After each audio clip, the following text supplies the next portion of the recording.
Europe के परिवार में बच्चों को पालने की परंपरा हजारों साल से नहीं है। एक बात। और दूसरी बात एक और जिससे भी ज्यादा गंभीर है कि यूरोप के परिवारों में बच्चे किस बाप के हैं यह पता करना एकदम मुश्किल है, बहुत मुश्किल।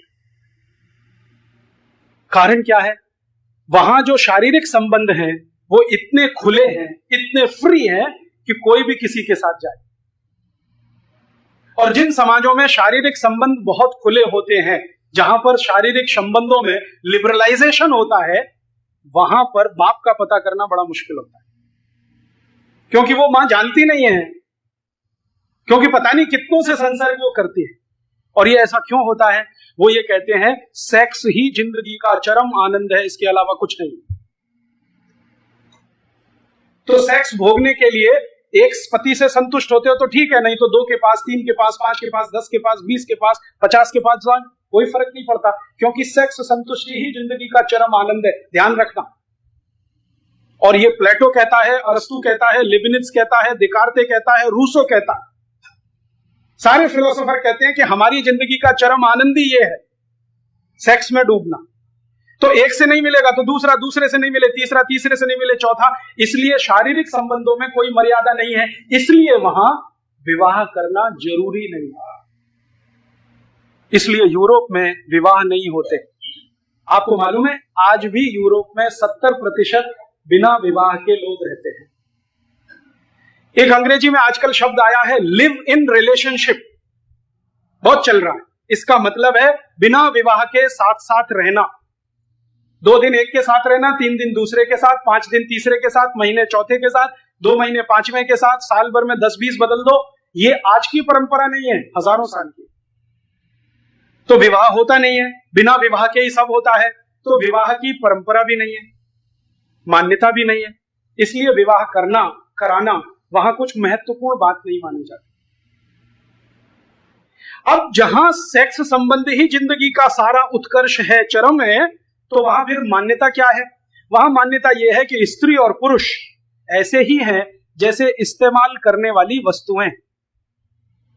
जब तक मजा देती हैं इस्तेमाल करो, जिस दिन नहीं देती हैं फेंक दो, नहीं ले आओ।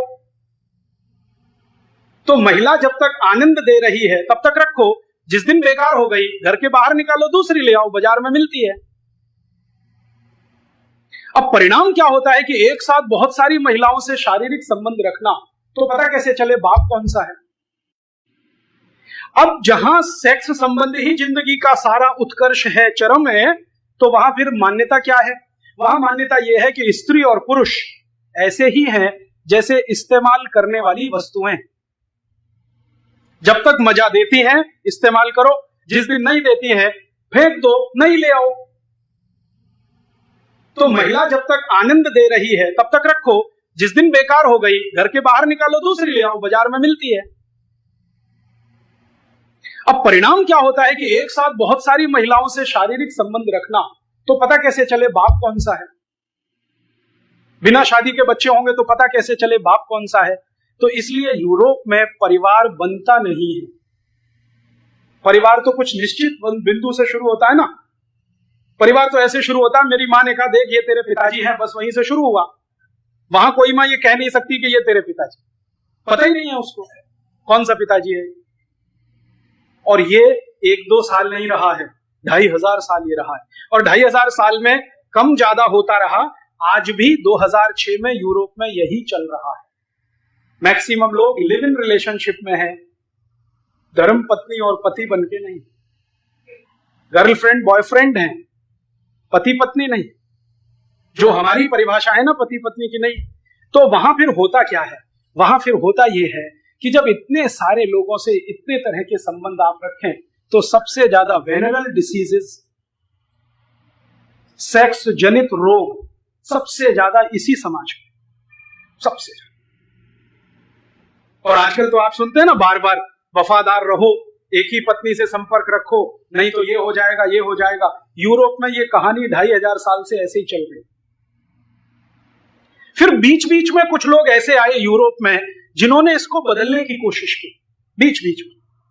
उनके समाज में ऐसे लोगों ने जन्म लिया, वो कहने लगे कि ये अच्छा नहीं है, गलत है, इसमें कुछ लिमिटेशंस करो, नियम बांधो, परिवार बनाओ, शादियां करो, शादियों के साथ रहो। ऐसे कुछ लोग आते रहे, लेकिन उनको जिंदा नहीं रहने दिया समाज ने। अब मैं कहानी सुनाता हूं। ऐसे ही एक यूरोपियन व्यक्ति थे जो आज से लगभग 1600 साल पहले यूरोप में पैदा हुए। उनका नाम था वैलेंटाइन। और यह कहानी है 478 एडी। एडी माने ईसा की मृत्यु के बाद, आफ्टर डेथ। आज से लगभग 1300 साढ़े 1300 साल पहले की कहानी। एक वैलेंटाइन नाम के महापुरुष ने जन्म लिया, जो ये कहता था कि हम जो शारीरिक संबंध रखते हैं कुत्तों की तरह से, जानवरों की तरह से, ये अच्छे नहीं है, इनमें से ये खराबी, तो इनको ठीक करो। एक पति एक पत्नी के साथ रहो, विवाह करके रहो, शारीरिक संबंधों को उसके बाद ही शुरू करो। ऐसी ऐसी वो बातें करते थे। और वो वैलेंटाइन महाशय जो नौजवान उनके संपर्क में आते थे उनको यही सिखाते थे। रोज उनका भाषण यही चलता था। संयोग से वो चर्च के पादरी हो गए, तो चर्च में आने वाले हर आदमी को यही बोलते थे कि भाई शादी कर लो, तभी संबंध रखो, बिना शादी के संबंध मत रखो। तो कोई उनसे पूछता था कि आपको ये वायरस कहां से घुस गया, ये तो यूरोप में है नहीं कहीं। तो वो कहते थे कि आजकल मैं ईस्टर्न फिलॉसफी का अध्ययन कर रहा हूं, उसमें ये समझ में आ रहा है। ईस्ट समझते, ये ईस्ट माने भारत।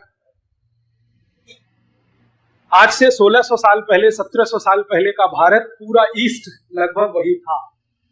चीन में भारतीय सभ्यता, बुद्धिज्म। इंडोनेशिया, मलेशिया में भारतीय सभ्यता, बुद्धिज्म। जितनी दूर तक नजर जाती है ईस्ट और फार ईस्ट में, सब जगह भारत और भारत ही था। ये बाउंड्री तो अभी बनी। तो वो कह रहे हैं कि मैं आजकल ईस्टर्न फिलॉसफी का अध्ययन कर रहा हूं और मुझे लगता है कि वो परफेक्ट है। उसी के लिए मैं चाहता हूं कि आप ये मानो। तो कुछ लोग मानते थे। तो वैलेंटाइन पता है क्या करते थे? चर्च में बच्चों की शादियां कराते थे। चर्च में बच्चों की शादियां कराते, और एक दो नहीं, उन्होंने सैकड़ों शादियां कराई। जिस समय ये वैलेंटाइन हुए, उस समय रोम में एक राजा था, उसका नाम था क्लॉडियस। बड़ा राजा था, सम्राट है, चक्रवर्ती सम्राट। क्लॉडियस ने कहा कि ये जो आदमी है वैलेंटाइन, हमारी यूरोप की परंपरा को बिगाड़ रहा है। हम बिना शादी करके रहने वाले लोग, मौज मजे में डूबने वाले लोग, और ये सबको शादियां करवाता फिर रहा है। तो क्लॉडियस ने एक दिन आदेश दिया कि वैलेंटाइन को पकड़ के लाओ। तो गया वैलेंटाइन को पूछा, तुम ये क्या गलत काम कर रहे हो, अधर्म फैला रहे हो, अपसंस्कृति ला रहे हो, हमको ये मंजूर नहीं है, वगैरह वगैरह। तो उसने कहा कि मुझे ऐसा लगता है कि यही ठीक है। तो क्लॉडियस ने उसकी एक ना सुनी और उसको फांसी की सजा का आदेश दे दिया। तो 14 फरवरी सन 498 को वैलेंटाइन को फांसी हो गई। आरोप क्या था? कि वो बच्चों की शादियां कराते हैं, इसलिए फांसी हो गई। माने शादी कराना जुर्म है, तो फांसी हो गई। जिस दिन उनको फांसी हुई, तो जिन बच्चों ने वैलेंटाइन के कहने पर शादियां की थी, उन्होंने वो दिन वैलेंटाइन डे मनाना शुरू कर दिया। अब ये वैलेंटाइन डे की कहानी। यूरोप में वैलेंटाइन डे होता है क्योंकि वहां शादी नहीं होती, और जो कर ले वो वैलेंटाइन डे मनाता है। अब भारत में बिना अकल, बिना सोचे, बिना समझे हमने वैलेंटाइन डे चालू कर दिया। स्कूलों में, कॉलेजों में पागलों की तरह से Valentine day, Valentine day, Valentine day. और इस धंधे में बड़ी बड़ी कंपनियां लग गई जिनको ग्रीटिंग कार्ड्स बेचने हैं। वैलेंटाइन डे का ग्रीटिंग कार्ड, वैलेंटाइन डे का गिफ्ट, और वैलेंटाइन डे का तो मिठाई, और वैलेंटाइन डे का तो ये, और वैलेंटाइन डे का वो। और टीवी चैनलों ने धुआंधार उसका प्रचार कर दिया। तो गली मोहल्ले, छोटे छोटे बच्चे 10-10, 12-12 साल के वैलेंटाइन डे में फंसे हुए। हाँ, और ऐसे मूर्ख हैं कि वो जो कार्ड भेजते हैं ना, उसमें लिखते हैं would you be my Valentine. हाँ, इसका सही मतलब है कि आप मेरे साथ शादी करोगे। और वो एक को नहीं, 10-10 को भेज देते हैं, 20-20 को भेज देते हैं, 25-25 को, would you be my Valentine. अभी मैं तो एक दिन तंग हो गया, परेशान हो गया। बंबई में मैं एक सज्जन के घर खाना खाने गया, तो उनके घर में एक दादाजी हैं, दादाजी 65 साल के। उनको 25 ग्रीटिंग कार्ड आए हैं, लिखा हुआ would you be my Valentine. लिखने वाले कौन है? 15-20 साल के लड़के लड़कियां। वो दादाजी को वैलेंटाइन बना रहे हैं। मूर्खों को पता नहीं है कि वैलेंटाइन होता क्या। बिना सोचे, बिना समझे ये जो हम लेते हैं ना, ये ऐसा नाश करता है। तो यूरोप की तकलीफ है, वहां शादियां नहीं होती है, शादी कराने वाला कोई पैदा हो जाए तो उसको फांसी हो जाती है। इसलिए वो कभी कभी ऐसे लोगों को याद करने के लिए कुछ सेलिब्रेट करते हैं, हम उनकी नकल करें ये बिल्कुल जरूरी है। ऐसा है यूरोप। थोड़ा आगे चलें, बहुत इंटरेस्टिंग बात। यूरोप में जो प्लेटो है ना, उसकी रिपब्लिक पुस्तक में बार बार वो ये कहता है कि जो स्त्री होती है ना, स्त्री, उसमें आत्मा नहीं होती। जरा ध्यान से सुनना आप उसको, स्त्री में आत्मा नहीं होती, पुरुष में ही आत्मा होती। तो स्त्री क्या है? तो प्लेटो कहता है कि जैसे मेज है, कुर्सी है, टेबल है, फैन है, वैसे स्त्री वस्तु जैसी है। जब चाहो फेंक दो, जब चाहो उठा लो, उसमें आत्मा नहीं होती। वही प्लेटो अपनी किताब लॉज में लिखता है कि चूंकि स्त्री में आत्मा नहीं होती, इसलिए वो सत्य असत्य का विवेक नहीं कर सकती। क्या सत्य है, क्या असत्य है, क्या करने लायक है, क्या करने लायक नहीं है, तो उसका भेद नहीं कर सकती। इसलिए न्यायाधीश को आवश्यक है कि किसी स्त्री की बात को ना सुने। तो यूरोप में कानून बना कि कोई भी मुकदमे में स्त्री की गवाही स्वीकार नहीं की जाएगी। ये कानून बना यूरोप में, और ये कानून 1950 तक लागू रहा। आज से मात्र 60 साल पहले तक या 55 साल पहले ये पूरे यूरोप में, France, Germany, Sweden, Switzerland, Denmark, Norway, Belgium, सब देशों में यह कानून कि स्त्री की गवाही अदालत में स्वीकार नहीं होगी। 1950 में आके इस पे बवाल हुआ, क्योंकि वो कहते हैं ना स्त्री में आत्मा नहीं है। तो स्त्री में आत्मा नहीं है तो फिर यहां से बहुत कुछ शुरू हो जाता है। तो स्त्री संपत्ति की अधिकारी नहीं है, स्त्री फैसले लेने की अधिकारी नहीं है, स्त्री घर में वस्तु के जैसी है, सजावट के लिए रखो, जब खराब लगे तो बदल दो। माने खरीद बेच की वस्तु है, बदलने की वस्तु है। और 1950 तक तो यूरोप की बैंकों में महिलाओं को बैंक अकाउंट खोलने का अधिकार नहीं था। 1950 तक ये जो बैंक ऑफ अमेरिका है ना, ANZ, ग्रिंडलेज, स्टैंडर्ड चार्टेड, इन सभी बैंकों में अप टू 1950s कोई महिला का अकाउंट नहीं था, सब पुरुष के अकाउंट। महिला अकाउंट खोल नहीं सकती, ऑपरेट नहीं कर सकती। क्यों? उसको आत्मा नहीं है, तो समझ नहीं है, तो बुद्धि नहीं है, तो सत्य असत्य का विवेक नहीं है। ये उनकी मान्यता। तो न्याय व्यवस्था में, कानून व्यवस्था में, शिक्षा व्यवस्था में, पारिवारिक व्यवस्था में स्त्री हमेशा वहां नीचे नीचे और नीचे रही। और स्त्रियों पर इतने अत्याचार हुए हैं जिसकी आप सुने कहानी तो आपकी आंखों से खून के आंसू निकल आए। इंग्लैंड में 2500 साल स्त्रियों के लिए एक परंपरा बनी। वो परंपरा क्या है कि अगर किसी स्त्री को पुरुष ने छोड़ दिया तो वो किसी काम की नहीं। अब उसको क्या करो, लाठियों से पीट के या तो मार डालो या उसका मर्डर करो, नहीं तो वो विच हो जाएगी। विच समझते? डायन, WITCH, विच माने डायन। नहीं तो वो डायन बनेगी और समाज को खराब करेगी। तो जिस स्त्री को पुरुष ने छोड़ दिया, या तो पत्नी के रूप में, या रखेल के रूप में जिसको कैप्ट कहते हैं, या कॉल गर्ल के रूप में, या वेश्याओं के रूप में, उन सब स्त्रियों को जलाकर मार डाला। आप सोच सकते हैं, एक दो नहीं, लाखों को। और यूरोप की इतिहास की किताबें भरी पड़ी हैं कितने स्त्रियों को किस देश ने जलाया, किस साल में। इंग्लैंड में कितनी जलाई गई, स्कॉटलैंड में कितनी जलाई गई, न्यू साउथ वेल्स में कितनी जलाई गई, फ्रांस में कितनी जली, बेल्जियम में कितनी, जर्मनी में कितनी। फिर इन सब स्त्रियों ने इकट्ठा होके एक अभियान शुरू किया और उसका नाम है वीमेन्स लिबरलाइजेशन, स्त्री मुक्ति। फ्रांस में एक बहुत बड़ी लेखिका हुई, उसका नाम था सिमोन द बोवार। बहुत बड़ी लेखिका है, फिलोसोफर है। फ्रांस का एक बहुत बड़ा फिलोसोफर था जियां पाल सार्त्र, जो रूसों के समकक्ष माना जाता। तो जियां पाल सार्त्र की शिष्या थी सिमोन द बोवार। उसने एक अभियान शुरू किया फ्रांस से, जो धीरे धीरे सब यूरोप के देशों में फैला कि स्त्रियों को अधिकार दो, बैंक अकाउंट खोलने का अधिकार दो, संपत्ति का अधिकार दो। आपको सुनकर आश्चर्य होगा कि जो देश अपनों को पार्लियामेंट्री डेमोक्रेसी का जनक कहते हैं ना, उन देशों में 1400 साल स्त्रियों को वोट देने का अधिकार नहीं था, क्योंकि उसमें आत्मा नहीं है, वो सत्य असत्य को समझती नहीं। 1400 साल वोट नहीं देने दिया। तो सिमोन द बोयार ने कहा कि इनको वोट देने का अधिकार मिलना चाहिए, संपत्ति का अधिकार मिलना चाहिए, इनको बराबरी मिलनी चाहिए, पुरुष के बराबर इनको माना जाना चाहिए। और ये आंदोलन वर्षों वर्षों चला, जिसमें काफी स्त्रियां मारी गई, उनको पीटा गया, अत्याचार हुए। अंत में जाकर थोड़ा सफल हुआ जब कुछ देशों ने स्त्रियों को वोट अधिकार दिया, कुछ देशों ने बैंक अकाउंट खोलने का अधिकार दिया, कुछ देशों ने उनको आगे आगे पुरुष के बराबर माना। अदालत ने उनको स्वीकार किया कि हाँ ये भी गवाही दे सकती है, वरना तो। और थोड़े दिन तक कुछ देशों में पता है क्या चला, अदालतें क्या करती थी, एक पुरुष की गवाही 3 स्त्री के बराबर। हाँ, एक पुरुष की गवाही 3 स्त्री के बराबर। और जो पुरुष ये कह दे कि ये स्त्री बदचलन है, तो उस स्त्री की कोई गवाही स्वीकार नहीं। ऐसी स्थिति।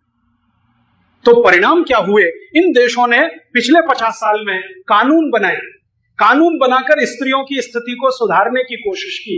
और वो सुधरते सुधरते थोड़ी बहुत आई है, लेकिन अभी भी पूरी नहीं आई है। आपको मालूम है, अमेरिका में स्त्री राष्ट्रपति नहीं हो सकती। आपको मालूम है ये बात? आज भी नहीं हो सकती। 21वीं शताब्दी में अमेरिका जा रहा है, वहां कोई स्त्री राष्ट्रपति नहीं हो सकती। और अमेरिका का पिछले 200 साल का इतिहास उठा लीजिए, एक भी स्त्री राष्ट्रपति नहीं हुई, आगे भी नहीं होगी। अमेरिका में कितना ही लंपट पुरुष हो, राष्ट्रपति हो सकता। लंपटों का सरदार, champion of extra marital affairs, गुंडा, बदमाश, चोर, उचक्का, बेईमान, लुच्चा, लफंगा, कोई भी प्रेसिडेंट हो सकता है, लेकिन एक सद्गुणी स्त्री राष्ट्रपति नहीं हो सकती। ये है असलियत यूरोप और अमेरिका। अब हमारे यहां क्या हुआ कि उनके यहां तो ये समस्या थी, हमने उसको नकल किया। और नकल करके क्या कर दिया, हिंदुस्तान में भी स्त्री मुक्ति आंदोलन शुरू हुआ। हाँ, और जोरदार। और वो स्त्री मुक्ति आंदोलन के कुछ नेता हैं इस देश में, जिनसे मैं मिल चुका हूं। मैं उनसे पूछता हूं, स्त्री मुक्ति क्या है? सिगरेट पीना स्त्री मुक्ति। जैसे पुरुष पीता है ना, हम भी पिएंगे, स्त्री मुक्ति। शराब पीना स्त्री मुक्ति। पुरुष के साथ बैठकर शराब पीना स्त्री मुक्ति।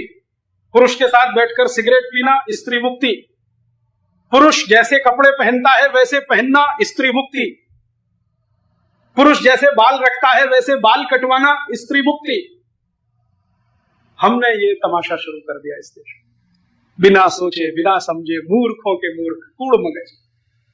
हम स्त्री मुक्ति में लगे हुए हैं। उनको शराब पिला रहे हैं, सिगरेट पहना रहे हैं, जीन्स पहना रहे हैं, टॉपलेस शर्ट पहना रहे हैं। और अब तो इतनी बुरी हालत हो गई है, कुछ विश्वविद्यालय इस देश में ऐसे हैं जिन्होंने स्त्री मुक्ति के नाम पर आंदोलन चलाया है, ब्रा नहीं पहनना, क्योंकि स्त्री मुक्ति। जैसे पुरुष रहता है ना, ऐसे रहना, स्त्री मुक्ति। मूर्खों के मूर्ख, बिना सोचे बिना समझे ये कर। और बहुत संस्थाएं इस देश में बनी है स्त्री मुक्ति आंदोलन चलाने की।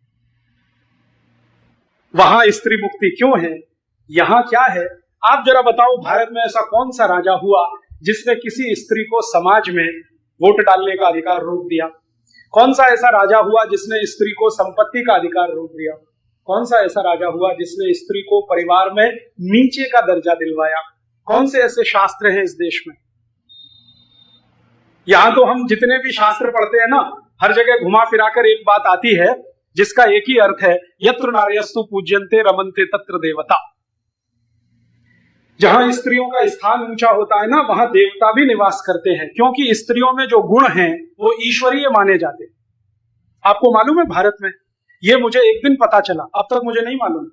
एक दिन मैं दक्षिण भारत के केरल के एक मंदिर में गया पूजा करने, क्योंकि मैं उस गांव में व्याख्यान देने गया। तो मंदिर के पुजारी ने कहा, माफ कीजिए, आप अंदर नहीं जा सकते। वो पुजारी ने एक दिन पहले मेरा व्याख्यान सुना था। मेरे व्याख्यान में किसी ने परिचय दिया था, उस परिचय में ये कहा गया कि ये राजीव दीक्षित अविवाहित है, माने इनकी पत्नी नहीं है। तो पंडित ने कहा, आप अंदर नहीं जा सकते। मैंने पूछा क्यों? आप सुनिए उस पंडित की बात। उसने कहा, आप में पवित्रता नहीं है। मैंने पूछा वो क्यों? कि आपकी धर्मपत्नी नहीं। मैंने पूछा, ये धर्मपत्नी का पवित्रता से क्या लेना देना है? तो उन्होंने कहा कि पवित्रता मनुष्य में धर्मपत्नी के आने के बाद ही आती है, उसके पहले नहीं आती। उसके पहले उसमें लंपटता रहती है, पवित्रता नहीं। और इतनी गहरी बात, उस पुजारी ने मुझे कह दिया। तो हम गृहस्थी बसाते हैं, परिवार बनाते हैं मोक्ष जाने के लिए, और वो परिवार में स्त्रियों को लाते हैं शारीरिक आनंद की प्राप्ति के लिए। तो वो जब शारीरिक आनंद की प्राप्ति के लिए स्त्री को देखेंगे तो स्त्री उनको कैसी दिखेगी? भोग वस्तु जैसी। और हम जब मोक्ष की प्राप्ति का उसको साधन बनाएंगे तो हमको स्त्री कैसे दिखेगी? देवी के जैसे। इस देश में बहुत सारे पति पत्नियों को मैंने पूछा है कि जिंदगी के कुछ 2, 4, 5 मिनट को छोड़कर आपको अपनी पत्नी कैसी दिखती है? तो कहते हैं बहन के जैसे, मां के जैसे, चाची के जैसे, मौसी के जैसे, ताई के जैसे, यही दिखाई देती। यूरोप में कोई कल्पना नहीं कर सकता कि स्त्री ये भी हो सकती है, बहन के जैसी, मां के जैसी, मौसी के जैसी, ताई के जैसी, चाची के जैसी, है नहीं, क्योंकि वहां तो भोग की वस्तु, सेक्स ऑब्जेक्ट है। अब वो जो भोग की वस्तु है, सेक्स ऑब्जेक्ट है, तो वहां जितना भी कॉमर्शियलाइजेशन हुआ या जितना भी बिजनेस फैला है, उसने स्त्री को सेक्स ऑब्जेक्ट के रूप में ही इस्तेमाल किया। जैसे आप किसी भी विदेशी कंपनी का विज्ञापन अगर देखो तो हर विज्ञापन में स्त्री शरीर का वो भरपूर इस्तेमाल करेंगे। भले विज्ञापन ब्लेड का हो लेकिन चेहरा स्त्री का दिखाए। ब्लेड आप जानते हैं, शेविंग ब्लेड। तो शेविंग ब्लेड तो पुरुषों के इस्तेमाल करने की चीज है, उसमें स्त्री का चेहरा क्यों? क्योंकि आपकी सेंसुअलिटी को हिट करना, आपके लोअर इंस्टिंक्ट को हिट करना। यूरोप की जितनी भी कंपनियां कपड़े बनाती है ना, शूटिंग शर्टिंग्स के, वो सब महिलाओं के शरीर पर डाल डाल के उनका विज्ञापन करा। पुरुषों के इस्तेमाल आने वाला अंडरवियर बनियान स्त्री शरीर पर पहनाकर बेचा जाता है। और वहां के जितने भी अखबार हैं, जितनी भी पत्रिकाएं हैं, अगर आप उनको ठीक से पढ़ लें तो वहां के अखबार एक दिन का 1 किलो का होता है, इतना वजन का होता है। 250-300 पन्ने उस अखबार में हो सकते हैं। 3/4 हिस्सा उस अखबार का भरा रहता है वैश्याओं के विज्ञापन से। भाई आप लोग यार जरा भी समझते नहीं, बाहर चले जाओ ना बात करने के। इतने शांति से सब लोग सुन रहे हैं और आप कचर कचर कर रहे हैं। कोई भी विज्ञापन अखबार का उठा के देखो, यूरोप और अमेरिका में मैगजीन उठाकर देखो, पढ़ो उसको आप, 101% विज्ञापन महिलाओं के, वैश्याओं के। मेरा फिगर इतना है, ब्रेस्ट इतना है, लोअर पार्ट इतना है, आप आइए फोन पर संपर्क करिए। यूरोप के अखबार हो या अमेरिका। और उनकी हेडलाइंस भी अखबारों की कुछ इसी तरह की होती है। डायना आज स्विमिंग पूल में उसके साथ गई नहाने के लिए, वो नेशनल न्यूज हेडलाइन। हाँ, नेशनल न्यूज। डायना मर गई तो हेडलाइन भी मर गई। इस तरह की स्थिति। अखबार हो, मैगजीन हो, पत्रिकाएं हो, भरी पड़ी है। फिर वहां के जो टेलीविजन चैनल हैं, वो जो सीरियल्स बनाते हैं, वो भी स्त्री को सेक्स ऑब्जेक्ट के रूप में ही रख के काम करते हैं। अब हिंदुस्तान में क्या हुआ? हमने उनके टीवी चैनलों के सीरियल की नकल करनी शुरू कर दी, हमने उनकी मैगजीन की नकल करनी शुरू कर दी, उनके अखबारों की नकल करनी शुरू कर दी। तो इस देश में भी सीरियल बनने लगे। सास भी कभी बहू थी, घर घर की कहानी, तेरी मेरी कहानी, कहीं किसी रोज, पता नहीं क्या क्या नाम, एक ही थीम, एक्स्ट्रा मैरिटल अफेयर्स। सभी सीरियल का एक ही थीम, एक्स्ट्रा मैरिटल अफेयर्स। हर सीरियल में किसी की पत्नी किसी के पति के साथ भाग गई, किसी का पति किसी दूसरी की पत्नी के साथ भाग गया, कोई पुरुष 3 स्त्रियों को फंसाना चाहता है, कोई स्त्री 10 पुरुषों को फंसाना चाहती है। जो यूरोप और अमेरिका का कचरा है वो हमारे टीवी सीरियलों में घुस गया और ये रोज दिखाया जा रहा है। हम बड़े प्रेम और शांति से देख रहे हैं, इस उम्मीद में कि इसमें से कुछ मजा आएगा। मजा क्या आएगा? थोड़े दिन में आपके घर में यही होने लगेगा, ऐसे ही होने लगेगा। क्यों होने लगेगा? इसलिए होने लगेगा कि मैं बचपन की एक कहानी याद है, मुझे माताजी मंदिर लेके जाती थी, तो मैं कहता था रोज रोज एक ही मंदिर में आना और वही भगवान का दर्शन करना, इसमें क्या रखा है? तो मेरी माताजी कहती थी कि देख, बार बार दर्शन करने से ईश्वर के जो गुण हैं वो अपने अंदर आने लगते हैं, इसलिए एक ही मंदिर में जाना, बार बार दर्शन करना बुरा नहीं है। अब ये बात मैं कभी भूलता नहीं। अब हमारे घरों में रोज रोज एक ही तरह के सीरियल का दर्शन हम करते हैं, तो उनके भी गुण हम में आने लगेंगे तो तर्क चल जाएगा, एक्स्ट्रा मैरिटल अफेयर्स में क्या खराबी है, क्योंकि यूरोप और अमेरिका में कोई खराबी नहीं है, तो यहां क्या खराबी है? और जब ये चल पड़ेगा तो सब कुछ टूटेगा, इस देश में सब कुछ टूटेगा। यूरोप और अमेरिका में तो परिवार है नहीं, तो टूटने के लिए कुछ है नहीं, वो तो पहले से ही टूटा हुआ है। यहां व्यवस्थित परिवार है, ये टूट गया तो सब टूट जाए। और हमारे यहां आज हिंदुस्तान में स्त्रियों के प्रति जो हिंसा बढ़ रही है, बलात्कार के केसेस आ रहे हैं, छेड़खानी की घटनाएं बढ़ रही हैं, इनका बहुत बड़ा असर विदेशी दर्शन से है, यूरोपियन फिलॉसफी से है, जो हर सड़क चलती स्त्री को सेक्स ऑब्जेक्ट मानता है। हमारी आंखों में आ गया, और आंखों में आ गया है तो उतर गया शरीर में। तो हमारे आज की पढ़ाई से निकले हुए जो लड़के लड़कियां हैं ना, ये ऐसे ही देखते हैं एक दूसरे को। मैंने किसी कॉलेज में, यूनिवर्सिटी में रक्षाबंधन मनाए जाते नहीं देखा है, वैलेंटाइन डे सब जगह। अब ये रक्षाबंधन नहीं रहेगा और वैलेंटाइन डे सब जगह आ जाएगा, तो वो तो सेक्स ऑब्जेक्ट ही होने वाला है ना। अंतिम परिणाम यही निकलेगा, हर घंटे बलात्कार, हर घंटे छेड़खानी की घटनाएं बढ़ने ही वाली है। फिर हम कितने ही कानून बना लें, वो रुकेंगे नहीं। यूरोप में कभी भी आप किसी देश में जाएं तो बहुत इंटरेस्टिंग चीज दिखाई देती है। यूरोप में बड़े बड़े ब्रोथल्स हैं, ब्रोथल्स माने वेश्याघर। तो उन ब्रोथल्स में कुछ दिन पहले तक एक तख्ती लगी होती थी, अब वो तोड़ के उन्होंने हटा दिए। तख्तियां लगी रहती थी। फ्रांस में जाओ तो फ्रेंच में, जर्मनी में तो जर्मन में, डेनमार्क में जाओ तो डेनिश में, नीदरलैंड में जाओ तो डच भाषा में उन तख्तियों पे कुछ लिखा रहता था। जैसे रेड लाइट एरिया होता है ना, रेड लाइट एरिया, ये यूरोप का शब्द है, भारतीय शब्द नहीं, रेड लाइट एरिया। तो रेड लाइट एरिया जहां शुरू होता है वहां एक बड़ा बोर्ड लगा रहता है और उस पर बड़े बड़े अक्षरों में लिखा रहता है, सावधान, कहीं आप अपनी बेटी के साथ ही संसर्ग करने तो नहीं जा रहे, सावधान।